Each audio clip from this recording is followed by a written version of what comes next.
Jadi kalau diperintahkan ibadah, cara merasakannya jangan menjadi beban kewajiban. Cara bacanya itu baca sebagai kasih Allah kepada kita.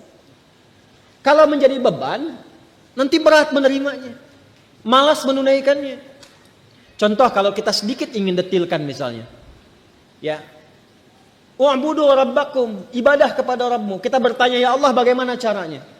Lalu dirinci dalam Al-Quran, ya, tentang kualifikasi orang takwa. Ibadah pertamanya dalam bentuk sholat. Alladzina yu'minuna bil ghaibi wa yuqimunas sholat. Sholat kan, contohnya satu. Kita turunkan sholat misalnya. Nah, ketika dicontohkan detilnya satu, sholat. Nah, maka cara membaca sholat ini ketika akan ditunaikan, jangan dipahami sebagai perintah formal ibadah. Walaupun memang itu perintah. Ya, sholat hukumnya apa? Wajib. Wajib sifatnya apa? Kewajiban kan? Yang harus kita tunaikan. Bentuknya perintah kan? Wa aqimus shalah. Tunaikan oleh kalian sholat. Perintah mengandung unsur wajib. Wajib berarti harus dikerjakan kan? Nah, perintah itu turun dasarnya sebagai kasih Allah. Jadi kalau perintah itu cuma bentuknya saja, formalnya untuk diberikan kepada kita. Tapi di balik perintah itu yang harus kita rasakan dan tanamkan ke jiwa kita. Jadi ketika diperintahkan sholat, jangan lihat kewajibannya. Karena nggak dilihat pun tetap wajib. Paham? Yang dirasakan itu maknanya. Apa hikmahnya di balik ini? Karena itu ketika Nabi diutus pun bukan hanya menerangkan ini kerjakan, ini tinggalkan. Tapi hikmahnya apa? Karena itu Nabi mengajarkan tentang hikmah. Karena diperintahkan Quran. Ya. Quran surah kedua Al-Baqarah ayat 151. Gak apa-apa lompat sedikit. Kita masih di ayat 21. Ya. Kama arsalna fikum rasulam minkum yatlu alaikum ayatina wa yuzakkikum wa yuallimukumul kitaba wal hikmah wa yuallimukum ma lam takunu ta'lamun. Jadi ketika diterangkan kepada kita ibadah, kata Al-Quran ada perintahnya dulu. Makanya ibadah yang ditanya perintahnya. Sebaliknya kalau urusan dunia, ya kan teman-teman sekalian, terkait dengan urusan dunia itu larangan yang dicarinya. Jadi kalau urusan ibadah jangan ditanya larangannya. Karena sifatnya perintah. Ditanya dalil perintahnya apa. Saking sayangnya Allah, gak usah banyak-banyak. Ini aja yang diperintahkan, kerjakan. Jadi jangan tanya larangan. Kalau ditanya larangan gak akan ketemu dalilnya. Sholat subuh berapa rakaat? 2. Boleh gak 3? Kan gak ada larangannya. Ada gak larangan ditemukan sholat subuh 3 rakaat? Sampai kiamat kurang 2 hari gak akan ditemukan. Karena memang salah pendalaman. Kalau ibadah itu yang dicari perintahnya. Kalau ada perintah kerjakan. Maka turun ayat sebagai dalil. Ya, konsepnya begitu. Kama arsalna fikum rasulam minkum yatlu alaikum ayatina. Turun ayat dari kami. Apa ayatnya? Dalilnya apa? Wa aqimus shalah. Baru kita sholat. Lihat prakteknya dari Nabi. Contohnya bagaimana? Dibatasi, saking sayangnya Allah gak usah banyak-banyak. Tapi kalau kita ikuti dapat hasilnya. Nah sekarang bagaimana menjalaninya? Setelah turun ayatnya, belajar cara melakukannya, bahas juga hikmahnya supaya nikmat menjalani ibadahnya. Karena ketika ayat diturunkan, hikmah menyertainya. Itu permintaan turunnya hikmah itu sampai dimohonkan 2 orang Nabi dan Rasul, ayah dan anak. Nabi Ibrahim dan Nabi Ismail setelah tuntas alaihi wassalam meninggikan bangunan Ka'bah yang runtuh bagian atasnya di masa Nabi Nuh karena terkena banjir itu, tersisa pondasi. Masih ingat 2 tahun lalu saya terangkan, ya kan? Pondasi bahasa Arabnya kalau satu kaidah, kalau banyak jamak qawaid.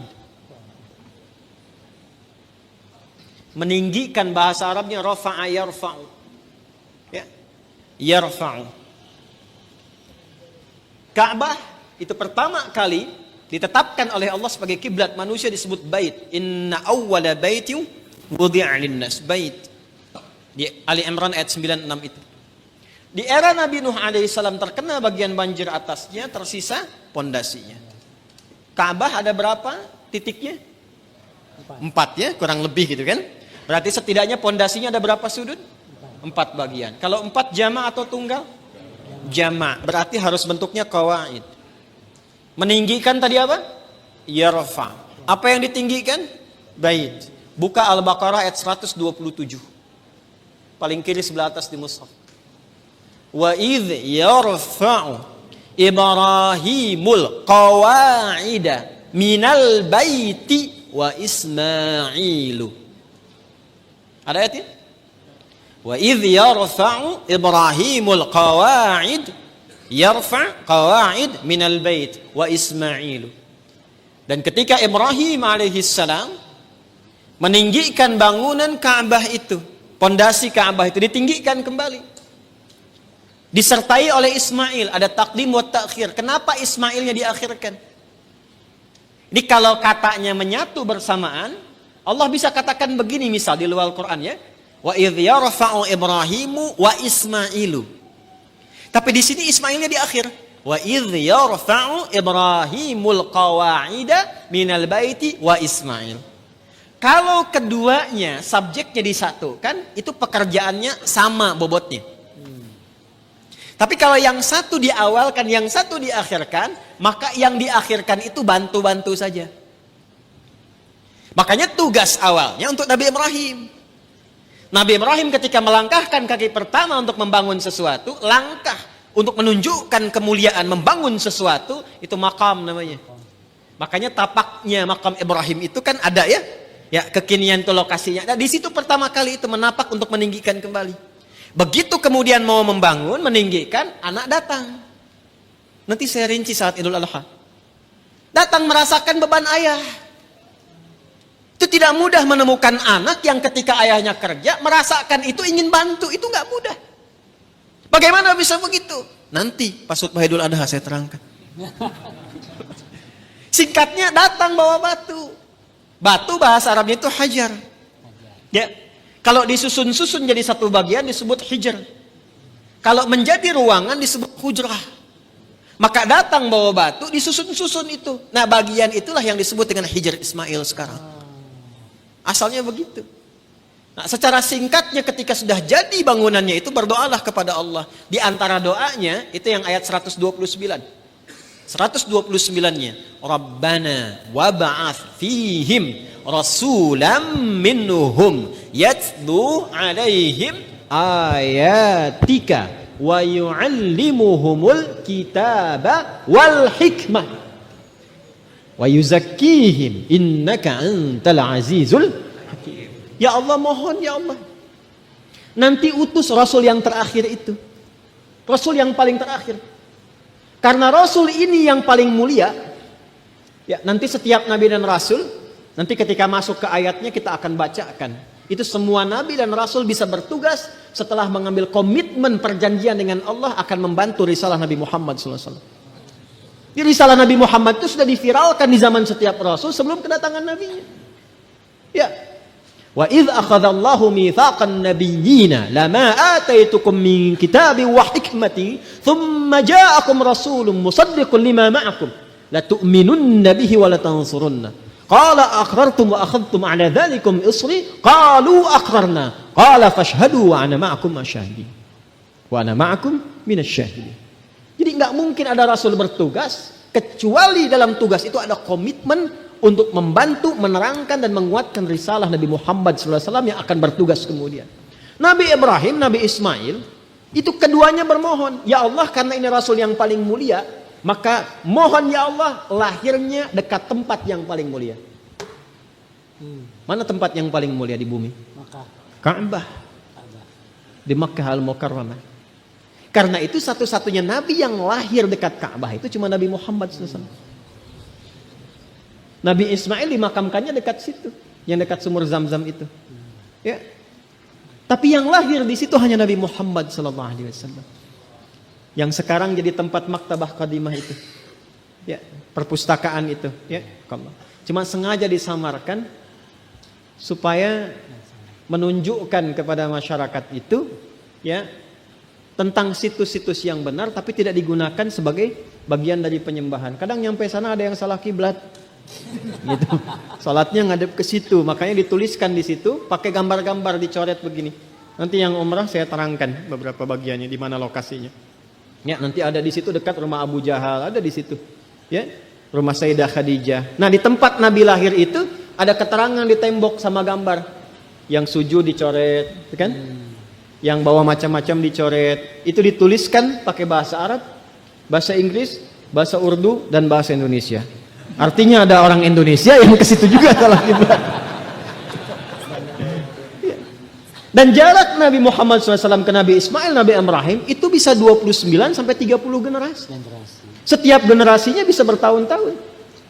Muhammad SAW bin Abdullah, bin Abdul Muttalib, bin Hashim, bin Abdul Manaf, bin Qusay, bin Murrah, bin Kilab, bin Ka'ab, bin Ghalib, bin Fihir, bin Malik, bin Nadar, bin Kinana, bin Khuzaimah, bin Mudrikah, bin Ilyas, bin Nizar, bin Mudar, bin Ma'ad, bin Adnan, bin Addi, bin Adri, bin Muqawwam, bin Nahur, bin Tarikh, bin Ya'rub, bin Yasjub, bin Nabit, bin Ismail alaihissalam, bin Ibrahim alaihissalam. 29 sampai 30 generasi. Coba ulangi. Itu sudah minta. Ya Allah, konstruksi risalah yang dibawa Nabi Muhammad itu kuatkan dengan ayat. Supaya jelas. Kita tidak bingung kalau mau ibadah. Makanya orang Islam itu ibadahnya jelas. Jadi kalau ditanya sholatnya bagaimana? Ini perintah Allahnya. Ini contoh Nabi hadisnya. Terus itu bisa ditelusuri. Kebenarannya di Quran ada, di hadis tertuang. Bisa dilacak lagi kebenarannya. Setelah itu bukan hanya cara dan ayatnya, hikmahnya pun ada. Karena itu yang pertama, membaca perintah pun pakai hikmah. Jadi ketika ada kalimat misalnya, maaf, wa aqimus shalah, tunaikan salat, lalu datang perintah itu diisyaratkan lewat suara azan. Allahu akbar, Allahu akbar. Begitu tiba suara azan itu biasanya kalau iman sudah dikonfirmasi di hati, getaran muncul di jiwa. Iman itu kalau dari lisan turun ke hati, nanti kalimat azan itu dikonfirmasi oleh jiwa dengan getaran. Maka kalau Anda dengar azan, tiba-tiba ada getaran di jiwa untuk merespon itu tandanya keimanannya bagus. Itu ada di Quran surah ke-8 Al-Anfal ayat kedua. Kita masih di Al-Baqarah ayat 21. Innamal mu'minuna alladzina idza dzukirallahu wajilat. Jadi insan beriman yang sejati itu kalau imannya masuk ke dalam jiwanya, nanti ketika disebutkan nama Allah ada getaran dalam jiwanya. Merespon panggilan iman itu. Allahu akbar, Allahu akbar. Sudah azan. Diminta siap-siap. Diminta siap-siap. Lalu apa yang terjadi? Kalaupun dia bertanya, pikirannya bertanya, ya Allah kenapa ya saya mesti sholat? Itu langsung dijawab. Hayya 'alas shalah. Kenapa ya Allah? Hayya 'alal falah. Supaya kamu dapat falah. Apa itu falah? Bahagia dan sukses. Tadi yang saya perangkan di awal. Jadi kalau kita membaca setiap ibadah itu sebagai bagian jalan kebahagiaan dan kesuksesan, semangat kita sholat. Semangat. Apalagi paham fikihnya. Apalagi mengerti hikmahnya. Apalagi kita ngerti Qur'annya. Ya Allah, nangis tuh kalau sholat itu. Allahu Akbar. Nangis. Ya ayyuhalladzina amanu ista'inu bisabri wassalah. Hei orang-orang beriman, kalau sedang ada kesalahan, sedang punya masalah, sabar, terima dulu. Jangan dikeluhkan. Karena masalah itu dihadirkan bukan untuk menjadikan dirimu bermasalah. Supaya engkau meningkat kualitas. Supaya kehidupanmu lebih baik lagi. Supaya engkau makin teruji, makin kuat. Dan tidak mungkin kata Allah, aku menguji kecuali engkau sanggup mengatasinya. La yukallifullahu nafsan illa usaha. Apakah berhenti sampai situ? Tidak. Datang kepadaku minta solusi lewat salat. Ya ayyuhalladzina amanu ista'inu bisabri wassalah. Kamu sabar, terima dulu. Saat sholat datang padaku minta solusi. Jadi begitu dipanggil lewat sholat itu, ditunggu kita mau minta apa. Baru kita berdiri baca Al-Fatihah. Baca iyyaka na'budu wa iyyaka nasta'in. Hadis kutsinya mengatakan hadza baini wa baina 'abdi wa li 'abdi ma sa'al. Ini perjanjian antara aku dengan hambaku. Kalau hambaku benar cara ibadahnya, apapun yang ia minta sekarang aku berikan sepanjang maslahat untuknya. Itu hadis qudsi. Ibadi khalaqtuka lil ibadati fala tal'ab wa qasamtu laka rizqaka fala tal'ab wa qasamtu laka rizqaka fala tat'ab. Hambaku, aku ciptakan kau itu untuk ibadah. Wa ma khalaqtul jinna wal insa illa, aku ciptakan kau untuk ibadah. Artinya kita dicipta ini memang supaya bahagia. Karena ibadah itu pengantar kebahagiaan. Kita itu tercipta untuk senang, saking sayangnya Allah kepada kita. Kehidupan rumah tangga itu menyenangkan. Kerja itu membahagiakan. Jadi kalau kita larut dalam kesedihan, berarti ada sesuatu yang tidak berjalan dalam kehidupan kita itu. Wa qasamtu laka rizqaka fala tat'am. Kamu aku ciptakan untuk ibadah, jangan banyak mainnya, kata Allah. Kalau kamu benar ibadahnya, jangan khawatir tentang rizki. Aku bagi dan aku percepat. Engkau gak usah lelah mendapatinya. Itulah ibadah. Kurang apa Allah di situ? Dan itu dibuka untuk semua hambanya gitu. Itu yang luar biasa. Dan itu berjalan di setiap kesempatan generasi. Dari generasi awal loh. Sampai ke kita, sampai kehidupan berakhir. Kurang sayang apa Allah kepada kita? Subscribe.